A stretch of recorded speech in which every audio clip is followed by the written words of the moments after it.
clarifying how to underwrite, how to do proposals, how to have tactical empathy and negotiation strategy and underwrite properties and all the things that are associated with closing deals and moving deals forward.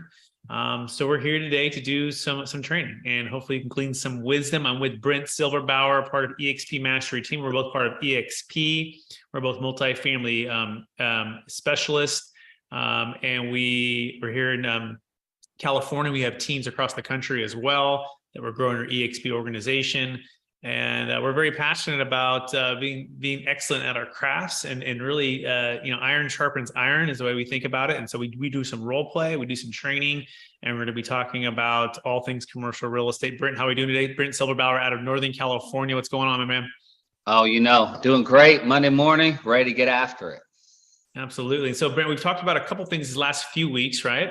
And I want to hear what you've learned so far. I think we've been doing this for about 6 sessions or so, maybe 5. So why don't you just lead the training today, and I'll be the student today, as much, student coach. Okay. But you lead the way. Okay. Sounds great. So first off, I just love being in here. And it's great. Repetition breeds excellence. The more you do things, getting your reps up, the more smooth you are, the better you get, the more proficient, the more efficient you get with it. And so I've been loving this. And so basically we're talking about how to close deals in the multifamily world, commercial real estate world. Okay. And so the first thing, usually where it starts, is a cold call. You just call someone out of the blue. And there's a purpose of the cold call is basically you're not trying to sell anything. You're not trying to make friends. You're just trying to basically get an in-person meeting. That's the purpose of the cold call. And so that's what you want to do. Hey, look, I love to meet with you, hear your story, blah, blah, blah. Just that is the purpose. And if they talk to you about how's the market, what do you think about my property? What do you think about its worth right now? You do not say any of that stuff. You know what? You just kind of deflect to, I would love to get together. It is quite complicated. I have a lot to say about it, but I'd love to meet you, take you out to lunch and meet with you, build some rapport, hear your story, and tell you all my ideas. Yeah, and let me actually break down the science of that, right? And so it's what's called the interest generator. And once you have an interest generator and they start asking you questions, those are all reasons to meet. And so part of your skill set is it's called, you want to convert on the reasons to meet. You want to convert your interest generator on your reasons to meet. And so one of them for Brent and I in Northern California with multifamily properties is, hey, look, there are certain loans together. There are certain loans right now that you had it fixed for a couple of years that are low interest rate, that are assumable. Many sellers are considering taking advantage of that right now, given the changing in the marketplace, and for the ability to assume a new existing loan versus getting a new loan that's double the amount. What are your thoughts on taking advantage of that? And they're going to start, thinking and, answering that. And they might even ask you a question or a follow-up question, and you say, hey, that's a great reason for us to meet, to go through that. I'm actually going to be in your area tomorrow, next week. We might even be able to do a Zoom for a specific time. Now you might say, well, Brett, isn't that really fast on that first meeting? It could be. And you might even answer a part of that question, right? They might ask you, well, how does that kind of work? What is that about? And you might even give them a little more interest on that. But you want to immediately try to convert it for a meeting. And that's going to gauge how serious they are about even doing business right now. And so again, you have a call, you have an interest generator. That interest generator, you're going to try to hopefully, get some interest. You're going to ask them kind of like an open-ended question. And then they're going to start to respond or connect with you or ask you questions. And then you're looking and watching for windows of opportunity to convert the conversation into a meeting. Brent, any thoughts on that? No, I mean, that's exactly right. Yeah. Good interest generator is key. Yeah, exactly. Yeah. You don't want to be the person who has all the time in the world to talk to somebody, right? because you are busy. And if you're not tactically time blocking your energy and your time, your cold calling sessions should be specifically narrowed down to, I'm going to make X amount of calls in the next 2 hours. I want to make 50 calls, 100 calls. And my goal is to set 3 to 5 meetings that I'm going to go on in this next week. And you're going to have these time blocks of these times. And so you're just completely putting the blinders on and everything else. And you are calling the folks to see who has some interest, who has some seriousness. You're not there to have the meeting. You're there to set meetings. Okay. And to go on those meetings at a later time. So again, purpose of the cold call is to set a meeting. You do that through interest generators, through asking like an open-ended question. And sometimes you might even take a story, Brent, right? Talk about the power of story in a recent closed deal or recent deal that you underwrote or you just toured, and how that can also be an interest generator. Yeah, the more stories you have, it builds credibility for you, that you're in the market, that you know what's going on, that you know the players, that you know, it positions you as an expert. They're not in the market. They're not closing deals. They're not touring properties generally. They're not all these things. And information, good decisions come from good information. And if you present yourself as one who has good information, it leads naturally to them feeling like you're going to help them to make good decisions. Excellent. So now we set the meeting and we're going on the meeting now. Lindsay, welcome. She's part of the eXp mastery team. She's a residential amazing agent in Chico, California.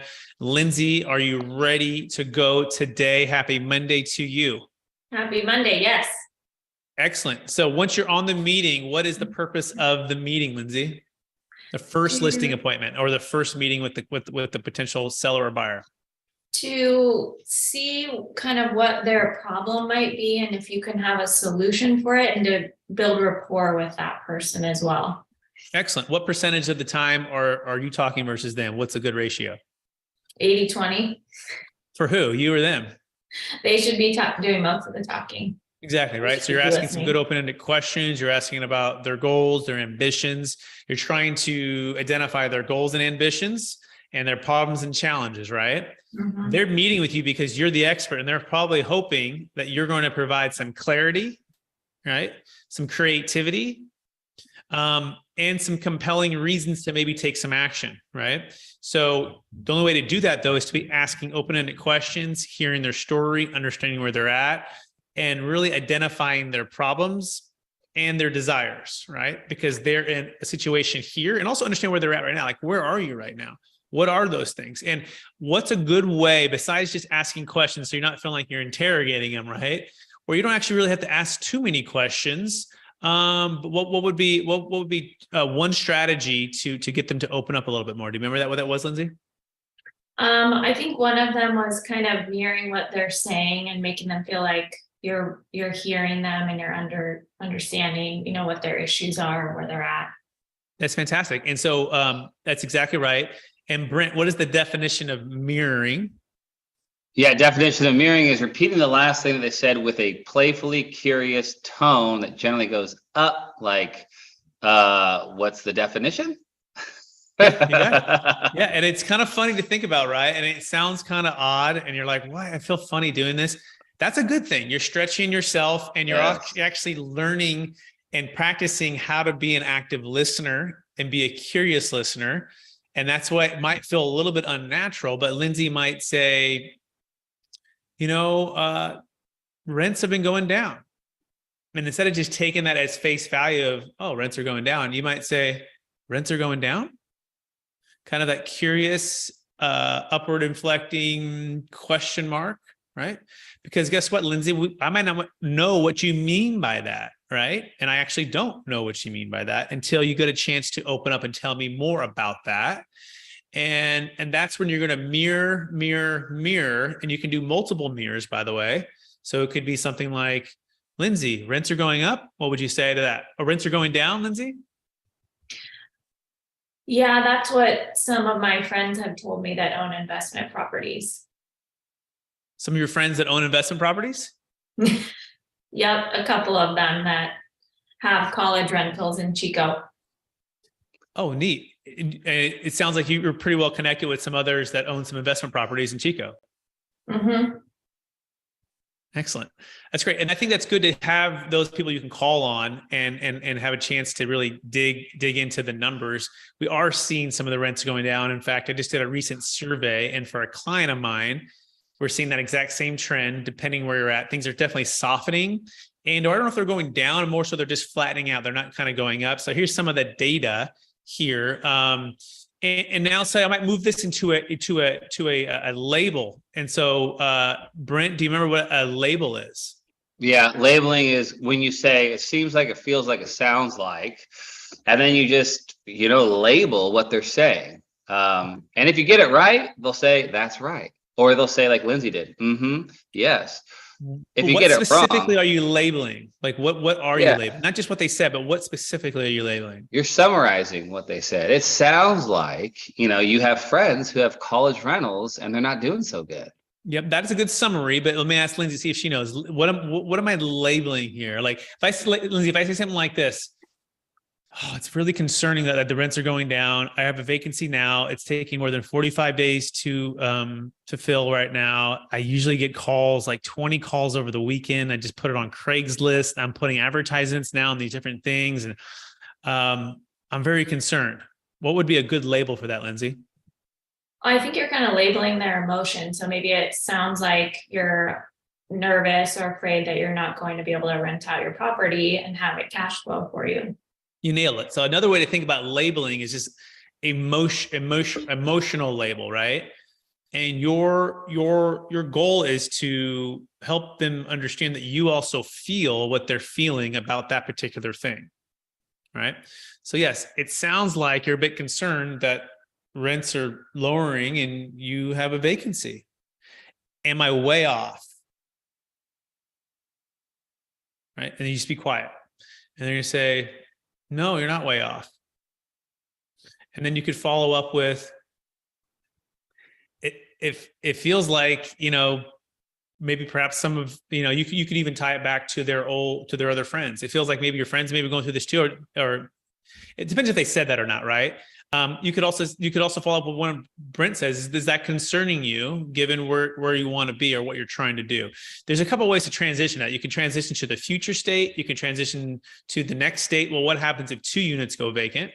We are seeing some trends where, student housing, for example, in Chico, California. Now you're going to bring in some data, and Brent does an amazing job of getting data to back this, right? And that perhaps was your interest generator to meet in the first place.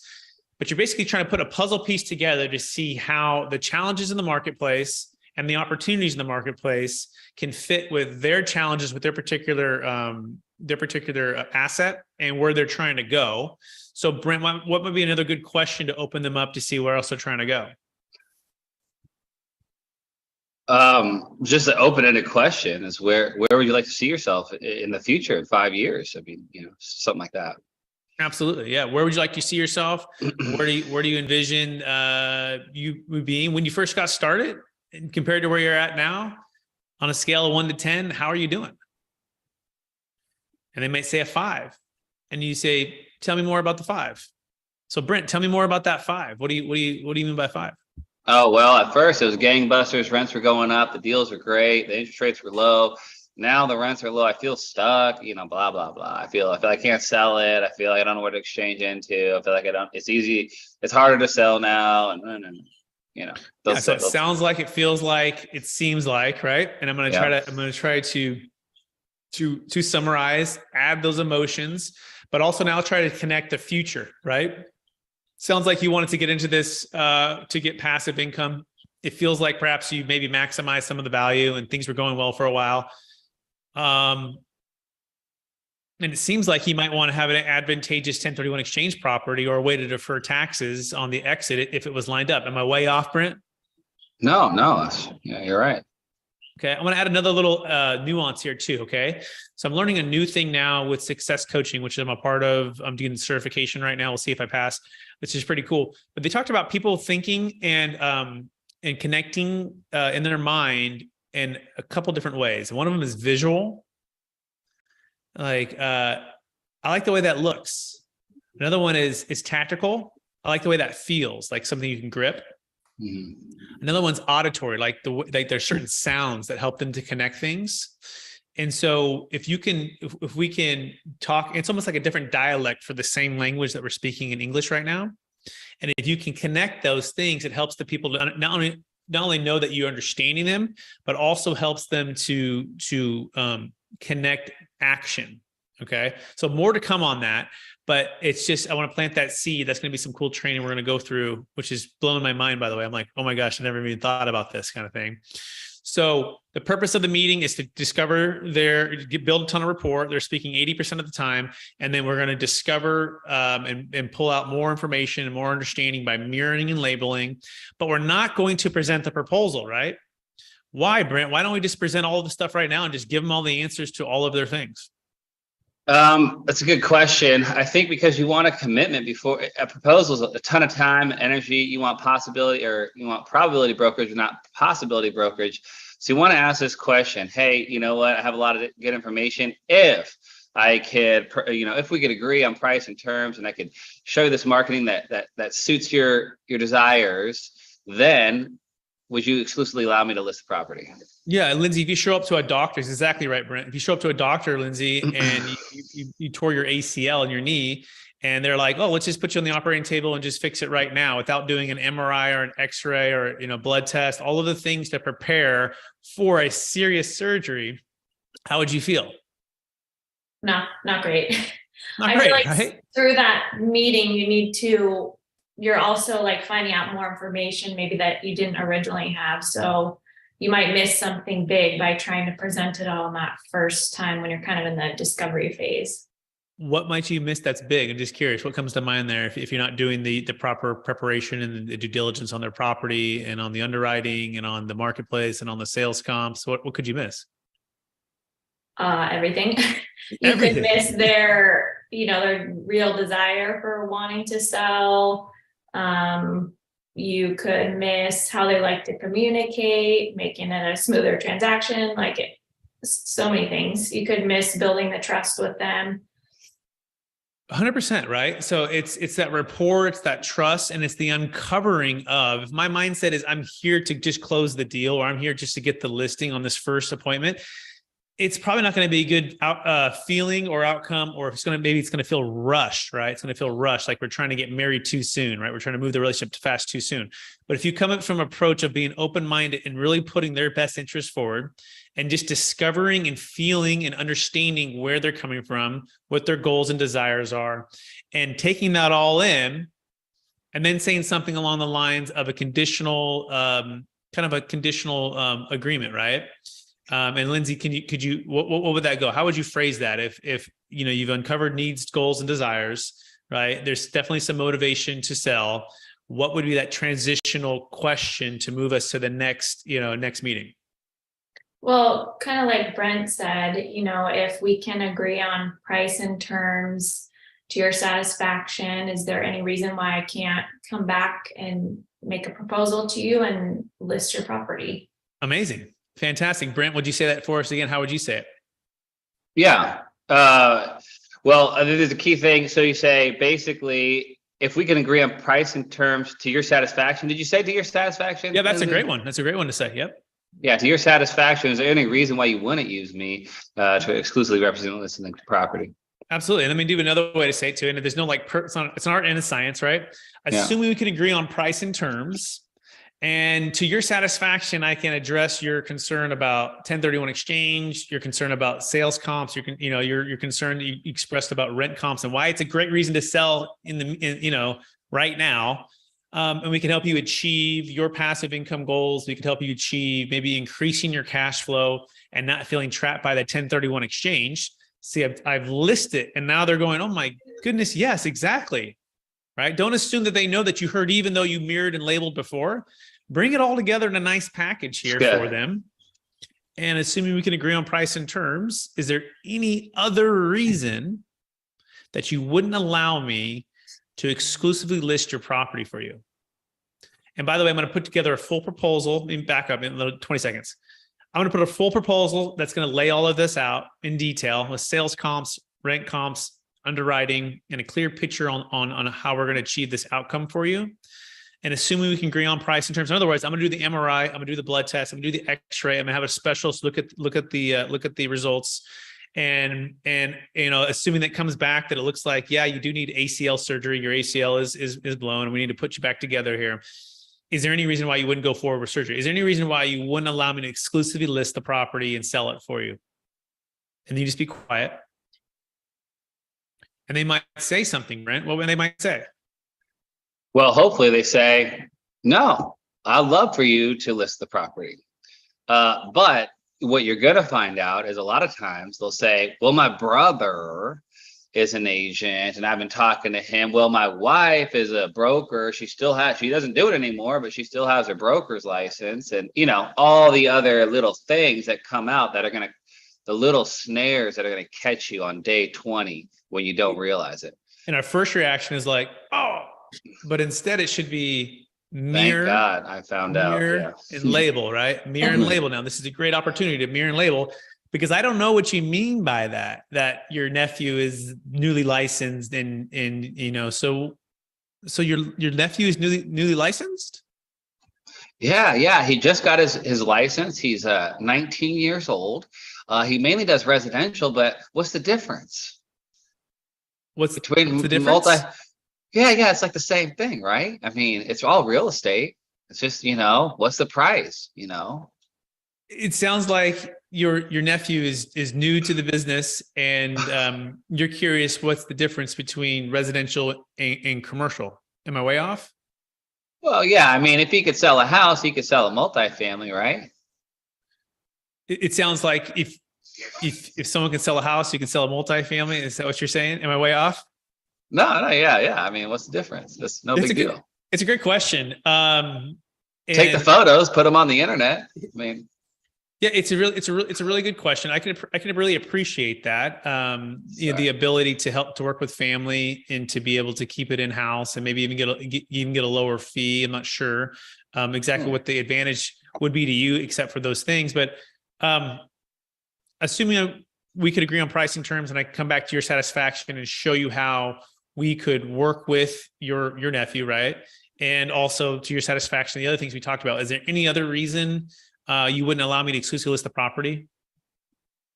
Well, now that you addressed that, no, not off the top of my head. Not that I could think of right now.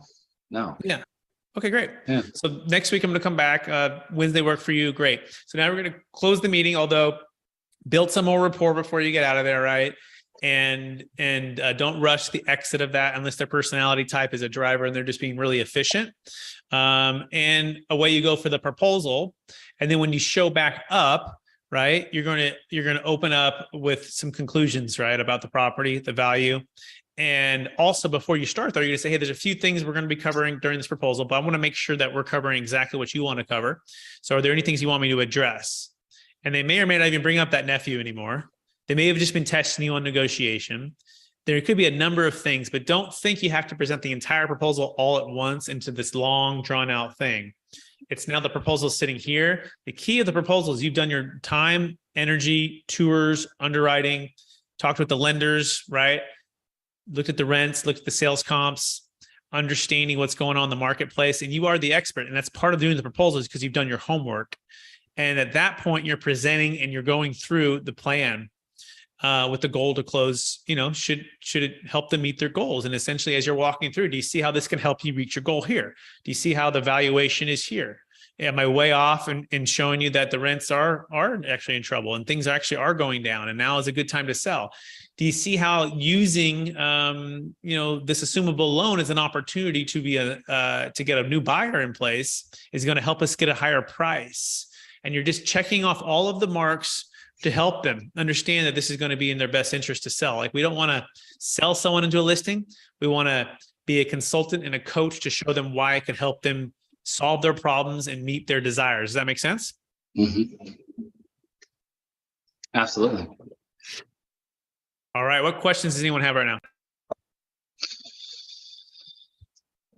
Yeah, I have a guy actually where he wants to sell his RV park, but it's just too much for the buyer. Like, he wants $6 million, and of course, this buyer doesn't want to pay that. So I don't have a listing agreement or anything. I'm pretty new at this, so I guess that would be my best bet is just to get him to sign a listing agreement. I don't know if he'll do that though. I'm going to pass this to Brent because I've got to jump on my next meeting. It's a great question, Vicente. And so I'm going to let Brent, Lindsay, and Vicente continue on. I will be back next week. I'm finishing success coaching trading. So I will see you guys next week. Bye now. See you, bro.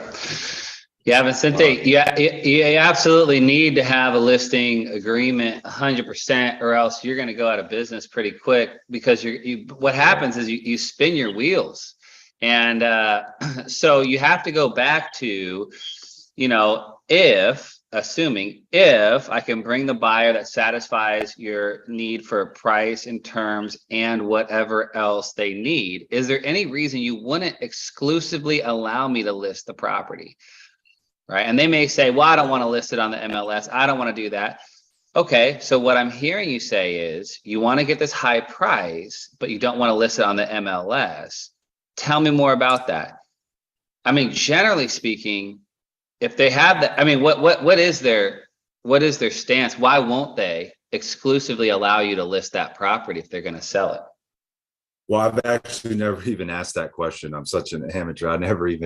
I brought a potential buyer in, and we had a video group call like this, and they actually, neither one of them never mentioned any numbers. They just, the guy said his motivation to sell. He said he doesn't have to sell, but he would like to. So you don't even know what commission, you never talked about commissions or anything like that? Yeah. No. You don't even know. Maybe he's not really super motivated. It's just kind of like, if he can get the price he wants, it's like, Oh yeah. Yeah. That is so dangerous. I've made that mistake many times, Vicente, where it's just bring me a buyer. If you don't have anything in writing, you're going to get cut out, period. And then you're going to expect like 2%. And you're like, oh, it's $120,000. They're going to look at that at some point in time and be like, wait, why am I paying you $120,000? I already know the buyer. We already know. Right. We already agreed. Why do we need you? And you're going to be like, left out. You're going to have nothing to stand on. And that's why when you look at this process with the cold call, that's why you say, before you do any work, before you bring a buyer, before you set up an agreement, before you do any of that stuff, you say, if we can agree on price and terms, if I could bring a buyer, if you're satisfied, is there any reason why you wouldn't? It's a business. And what you've inadvertently done, and this is what we talk about a lot here on the show, you got into the friend zone. Like you're just like their friendly neighbor who's bringing them a buyer, know, and it's hard. That's like a verbal contract. What you just said, if we can agree on terms and price, will you let me represent you? Let me list it. Once he says yes, or if he does, that's a verbal agreement, but it needs to go further. I need to say, okay. It needs to be, it needs to be on that second step. Cold call when you first meet them. Let me meet you in person. Then that's when you ask that. And before you go and bring that buyer, I got buyers.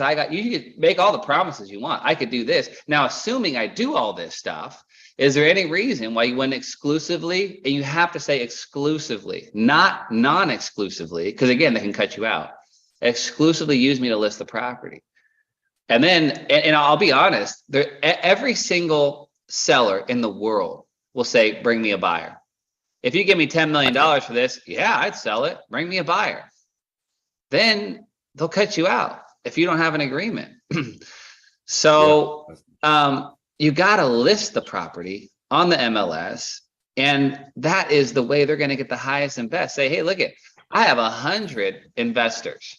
I've done deals. I got people. I have networks. I have connections. But I don't know everybody in the world. And the best way to get the best price for you is to expose it and then go into your marketing. I'm going to put it on LoopNet and then talk about the stats. It gets 100,000 views a day. I'm going to put it on Facebook. I'm going to put it on Crexy. I'm going to put it in this group of commercial real estate investors. I'm going to connect with 100 of the top mobile home park agents in the country. And then, but to do that, and I could guarantee you will get the highest price. So much better than me just bringing Joe Schmo from down the street. I can bring Joe Schmo, but there's no guarantee you're going to get the highest price. And then you got to hear what he says. And then you got to practice probability brokerage, not possibility brokerage. My first listing was $8.8 million.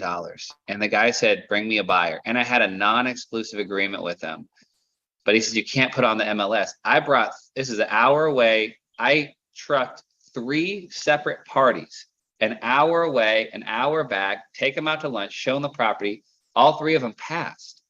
You know, it's hard to get people to buy $8.8 million property. And then I spent like months, and it was my only deal. And I was so like, if I close this, it's $180,000. And I was so excited, but I couldn't close it. And what I did was I wasted 2 months of my life. Wow. Yeah. Yeah. So, you know, that's the risk you take. But you don't want to take that risk. You only want to work with people who want to work with you. Mm-hmm. Right. Does that make sense? Yeah, absolutely. Yeah, there's a process to this. Yeah. Everyone gets excited, but you got to have that thing up front. And, you know, I'll tell you another story. I had these people in a 1031 exchange, ag people. I sat down with them. I showed them all these deals. I did all this stuff. It's cold call to the in-person meeting. And then at that in-person meeting, is there any reason you wouldn't exclusively use me to represent you to buy property? And she said, no. And I sent them an exclusive buyer's agent agreement, you know, and now I showed them all this stuff. I did all these things. And now guess what? She called me today. I want out of my exclusive buyer's agreement. I want to go do some off market deal. I want to go do this and this. I don't want to use you anymore. But guess what? Wow. We have an agreement. I'm in the driver's seat now, and I don't want to be a jerk, but I spent a whole weekend showing them properties. You know, I spent a 2-hour meeting with them analyzing. I gave them access to a tool that I've spent thousands of dollars developing. And that's worth something. And so now I'm in a place where I can negotiate. I'm like, okay, well, pay me 1 or 2% to go away, and I'll go away. But I need to be compensated at this point. And I'm not your friend. I'm friends with my clients, but at the underlying, this is a business, and we have a professional contract agreement that we both agreed to. So my conversation is going to be completely different. I have a little bit, and I don't want to be a jerk. And I may just say, hey, go away. But that's a decision I could make, because I asked that question early on. Now, if I didn't have that, I would show them 10 deals. They go behind my back, cut me out, and do that deal. And I would have wasted, and that's happened to me before. But the more that happens to you, and you with investment real estate, you could spend dozens of hours on one deal. Yeah, and so you have to protect yourself and your family and your income, because people are people. Right, take advantage if they can. Yep. I mean, you're not taking advantage. That's just the business that we're in. And you got to if you're going to put in hours and work, the way it works is we don't get paid till the end, but we have to have agreements that if I do all this work, if I show you, if I do this, will you exclusively use me and put it in writing? Right to the point, very direct. If they say no, you don't work with them. And if they say yes, then you have an agreement. And if they want to change it, well, then we got to renegotiate.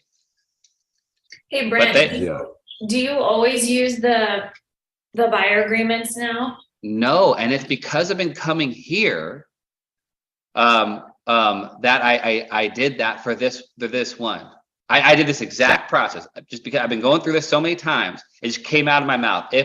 And I had never done that before. And the last one, I did the same exact triplex a year ago to the day almost, and had a guy in a 1031 exchange, same situation, out of Hawaii, coming over here, had to place $1.1 million.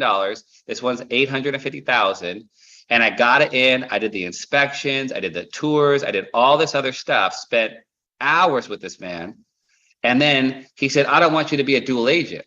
I'm going to bring my other agent in. I didn't have an exclusive buyer's agent agreement.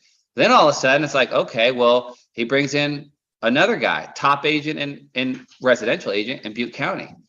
Then the price goes up because you got to pay this guy's fees. I was like, man, you're shooting yourself in the foot. Then the other agent convinces him to go and buy 3 houses on your street, Lindsay, and cut me all the way out of the deal. Cut me all the way out. This guy goes and buys 3 houses, I think at 2.5%, 3%, gets paid way more. And I get left out in the cold after literally 2 months of working on this guy, which was a conversation I had 2 years prior. So it was passively 2 years, 2 months, super working hard, and then nothing. And luckily I was super busy at that time. I had a lot of different commissions, but as the market changes, it gets harder. You got to have these agreements up front. It's a cautionary tale. So yeah, I think they're going to be more important, especially in investment real estate, because no one has to buy investment real estate, you know, so you got to have an agreement in place. I mean, if you're residential, I don't know, I'd probably do it with residential too. Yeah, I guess it depends on the client. If they're like a long time best friend thing, or if it's just like someone you met that you're kind of unsure about. Yeah, the more you meet people off the internet and stuff like that, the more your business grows. You get referrals. Like these people, I never met them out of Adam, and they're in a different town, and you know and there's so many red flags with these people. But it's like, man, you know what? I've wasted a whole weekend away from my kids, you know, and that's valuable. And I'm not just going to be like, oh, okay, I'll just sign it away. No way. So at a certain point though, like, where would you say it's not worth it anymore just because they don't want to work with you? And so then it, you know, versus like telling them, well, hey, we have this agreement, you have to. Right. But where does it become like, well, then we don't want to work with each other anymore, you know, because they kind of soured that. Yeah. So I think a lot of it, my strategy is mirroring back labeling. It just goes back to this is all negotiation. It sounds like you wanted to exclusively work with me. I showed you all these properties, and now the property that I showed you, you don't want to work with me on. Is that right? It feels like you're kind of trying to cut me out of a deal when I worked really hard, you know, and like, it sounds like you're going back, and then like, listen and let them talk and mirror. Oh, you changed your mind after you signed? Talk it out. Just get them to I don't think you have to, you know, I don't know how it's going to go, but I'm just going to mirror back, label, you know, but we got to come to an agreement, and it's not going to be that I just walk away, you know, that's not right. Yeah. You know, when you agree on something. So she's getting her attorney involved, actually. So I'm going to talk to eXp Brokerage. We have the best brokers. So I'm going to talk to the eXp Brokers. And I mean, at the end of the day, I got a contract, you know. Well, and she signed it. So yeah, we all signed it. Well, and it's like, well, why would they change their mind all of a sudden? Like, why couldn't you just show them other things, or like, you know, it doesn't work on the first deal. They met with the principals. They met with the sellers. And then I think they had a conversation without me there, you know, and that's another thing. You want to keep your buyers and sellers away from each other, because then they're like, oh, well, I could do it for this, but yeah, Brent, we got to pay Brent, you know. Well, what if Brent's out of the picture? Well, then I'll do it for this, you know. Then we use Susie Jane for 0.5%. Oh, that would save us. That would make it work. With Brent, the deal doesn't work because he's got all these commissions.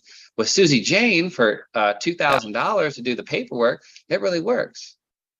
You know, something like that may have happened. And contracts are written for conflicts. And that's why you got to get the contracts up front, because everyone's really nice up front. It's just when you get into the escrow, you get into the deals, you got to have, you know, a commitment professionally, because you are a professional. And that's why this whole process is so important, because it protects you from wasting your time. We don't get paid by the hour. We get paid when the deal closes. And if we put in 100 hours, especially with the mobile home park for $6 million, you're going to spend 100 hours on that, or maybe more. So yeah, you got to. I thought that people could back out of the contract at any time. I thought if either party, I thought there was a writing in there that said, you know, 60 days. You had 60 days. Okay. Yeah, and if they're in a 45 days to identify, well, you know what? They're gonna get hit with taxes. So in this situation, yeah, there is a 60-day, and I wrote it for 180 days total. So I mean, I wrote that in there, but it's all that stuff is to protect me.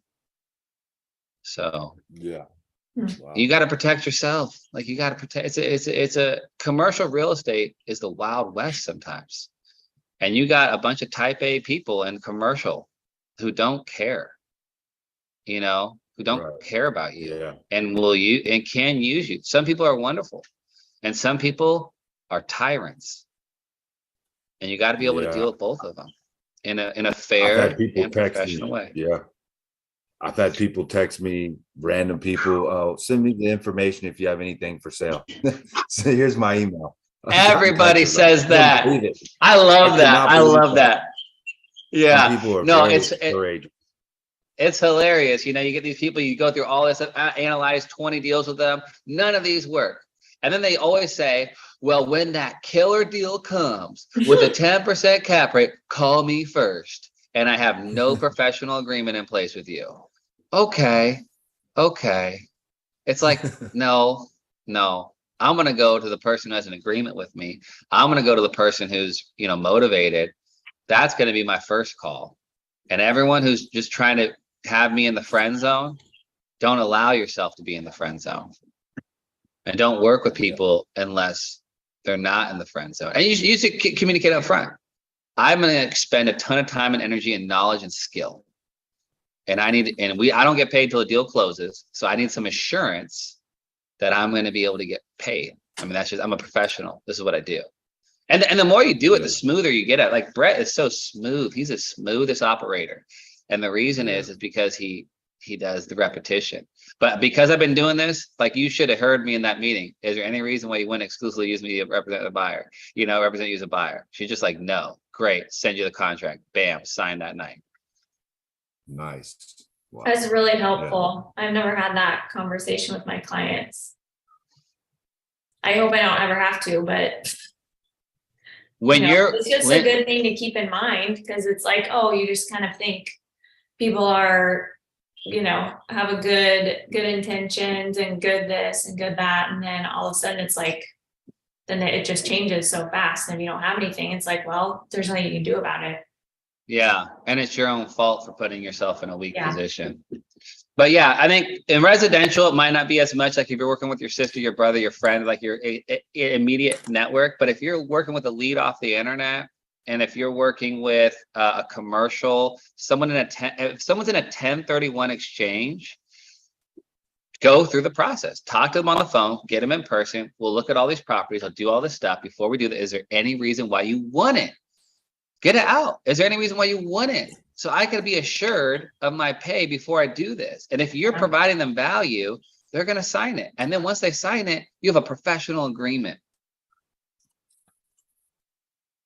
And you put it for over 60 days, and then you put it for 180-day termination, because that's how long the 1031 is. Yeah. So that, they're going to work, you're their agent at that point. Yeah, that's awesome. Thank you for sharing that. Yeah. Thank you. Yeah.